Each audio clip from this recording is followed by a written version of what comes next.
Hello everyone, আসসালামু আলাইকুম। সবাই কেমন আছেন? আশা করছি ভালোই আছেন। তো আজকে সকালে একটু ব্যস্ত থাকার কারণে সকালের ভিডিওটা করা হয়নি। তো এখানে কিছু কলমি শাক ভাজি করছিলাম, আর এই তো বরবটি দিয়ে আলু দিয়ে ভাজি করলাম, আর উস্তে আর আলু ভাজি করছিলাম।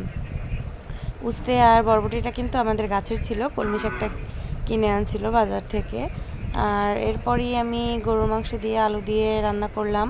দেখেন গরুর মাংসের কালারটা কত সুন্দর আসছে, মাশাআল্লাহ। অনেক সুন্দর লাগতেছে গরুর মাংসটা আসলে দেখতে। তো আমি এখানে আলু আর মাংসটা কিন্তু ভালোভাবে কষিয়ে নিচ্ছিলাম। আর আমি এই যে আমার রান্নাটা হয়ে গেলে আমি এখানে কিছু উপর থেকে জিরার গুঁড়া আর কিছু গরম মশলার গুঁড়া উপর থেকে ছড়িয়ে দিচ্ছিলাম। আগের ভিডিওতেও বলছি এটা আসলে আমার ভালো লাগে ভেবে দিলে। তো বিকালের দিকে ওয়ালিদ একটু খেলা করছিল এইখানে, ওকে একটু দড়ি দিয়ে দোলনা বানিয়ে দিয়েছিলাম, ওইখানেই খেলতেছিল। তো আজকের ভিডিওটি কেমন ছিল অবশ্যই বলবেন, আর ফলো দিয়ে পাশে থাকবেন প্লিজ। আল্লাহ হাফেজ।